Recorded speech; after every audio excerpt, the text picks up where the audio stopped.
ఎన్నికావేశంలో తప్పుగా మాట్లాడాను అన్నారు ఎమ్మెల్యే పంతం నానాజీ. తప్పు తెలుసుకుని క్షమాపణలు చెప్పానన్నారు. తగువు తీరుద్దామని వెళ్లి తాను తగువలో పడిపోయారని తెలిపారు ఆయన. చట్టపరంగా ఎలాంటి కేసులు పెట్టినా ఇబ్బంది లేదన్నారు. పార్టీ పెద్దలు మందలించారని, ఇలాంటివి పునరావృతం కాకుండా చూసుకుంటానంటున్న ఎమ్మెల్యే పంతం నానాజీతో మా ప్రతినిధి సుధీర్ ఫేస్ టు ఫేస్. తాను చేసిన తప్పుకు పశ్చాత్తాపం చెంది ప్రాయశ్చిత దీక్ష చేస్తున్నారు కాకినాడ రూరల్ ఎమ్మెల్యే పంతం నానాజీ. దీనికి సంబంధించి ఇప్పటికే ఆర్ఎంసీ సంబంధించిన వైద్యునిపై ఆయన పరిశుభ్ర పదజాలంతో ఆయనపై మాట్లాడడం, దానికి సంబంధించిన ఇప్పటికే క్షమాపణ కూడా చెప్పారు. చేయడానికి కారణం ఏంటంటే ఏం లేదు, కాలేజీలో అలా అనుకోకుండా జరిగినటువంటి సంఘటన, చిన్న పొరపాటు జరిగింది. ఆ పొరపాటుని ఒక గంటలోనే రియలైజ్ అయ్యాను. నేనే వెళ్ళి క్షమాపణ చెప్పడం జరిగింది.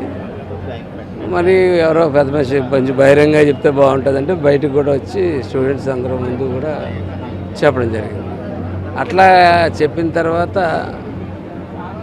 మళ్ళీ ఇంకా కొంతమంది దీన్ని ఏదో కులం కిందో లేకపోతే ఒక వృత్తి కిందో అర్థం, సాధారణంగా రాజకీయ శత్రువులు ఉంటారు కదా, వాళ్ళ వెనకాల వీళ్ళ వెనకాల చేరి అలవాటు చేస్తూ ఉన్నారు. నాకు ఈ ధరలో ఈ ప్రభుత్వం 3 నెలల నుంచి మేము ఎప్పుడు కక్షపూరిత రాజకీయం ఎక్కడ చేయలేదు. కనీసం ఒక్క వైసీపీ నాయకుని కూడా మేము ఎక్కడ అరెస్ట్ చేయడం కానీ కేసులు పెట్టడం కానీ ఎటువంటి చేయలేదు.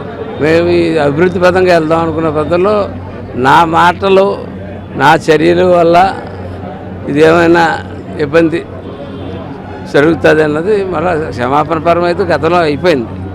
ఈ మరీ కొంతమంది మాట్లాడుతూ ఉంటే మా నాయకుడు ఎవరో చేసిన పాపాన్ని, జగన్మోహన్ రెడ్డి చేసిన పాపాన్ని తిరుపతిలో లడ్డూల్లో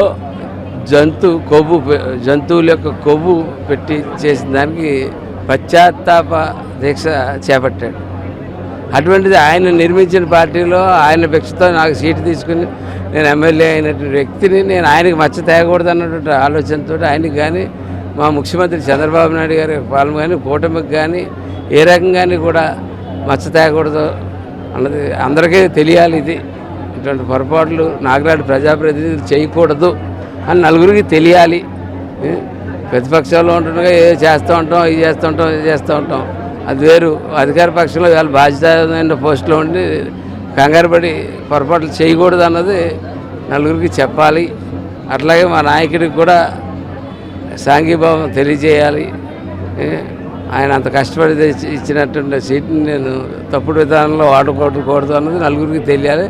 నా కార్యకర్తలు, నా నాయకులు కూడా ముందు నా బాటలోనే నడాలా. మాకు ఆయన ఇచ్చిన ట్రైనింగ్ ఇది. 6 సంవత్సరాల నుంచి ఆయన దగ్గర, కళ్యాణ్ గారి దగ్గర తీసుకున్నటువంటి ట్రైనింగ్ మేము ఆయన దగ్గర నేర్చుకున్నటువంటిది. ఈవేళ ఈ రూపంలో ఇవాళ ఇక్కడ చేయడం జరుగుతుంది. ఎందుకలా ఇది మొత్తానికైతే ఆ క్షణంలో క్షణకావేశంలో కామెంట్స్ చేశానని పంతం నానాజీ చెప్తున్నారు. దానికి తగ్గట్లుగానే ఈ దీక్ష చేస్తున్నాను. డాక్టర్ కూడా వెంటనే క్షమాపణ కూడా చెప్పాను. కానీ ఇటువంటి భవిష్యత్తులో పునరావృతం కాకుండా చూసుకుంటారని చెప్తూనే మరొకవైపు పార్టీ పెద్దల నుంచి కావచ్చు, అదేవిధంగా ప్రభుత్వ పెద్దల నుంచి ఖచ్చితంగా దానికి సంబంధించి వివరణ అడిగారు. దానికి సంబంధించి మందలింపులు కూడా తనపై ఉన్నాయని పంతం నానాజీ చెప్తున్నారు. అంటే ఈ మొత్తం ఎపిసోడ్కి సంబంధించి ఇప్పటికే డాక్టర్ను ఇటు పంతం నానాజీ దూషించడం, ఆ తర్వాత ఆయన క్షమాపణ చెప్పడం, ఈ మొత్తం ఎపిసోడ్ కంప్లీట్ అయిపోయింది. మరొక వైపు దీనికి సంబంధించి ఈ దీక్ష చేస్తున్న కారణం భవిష్యత్తులో ఎప్పుడు ఇలాంటి పునరావృతం కాకుండా చూసుకుంటానని చెప్తూనే, మరోవైపు ఒకవేళ పార్టీ నుంచి ఖచ్చితంగా ఈ మొత్తం ఎపిసోడ్ సంబంధించి ఖచ్చితంగా ఇటువంటి కేసులు పెట్టుకున్నా పర్లేదు, తమకు ఎటువంటి అభ్యంతరం లేదని, కానీ తాను చేసిన తప్పును ప్రాయశ్చిత్తం చేసుకోవడానికి ఈ దీక్ష చేస్తున్నానని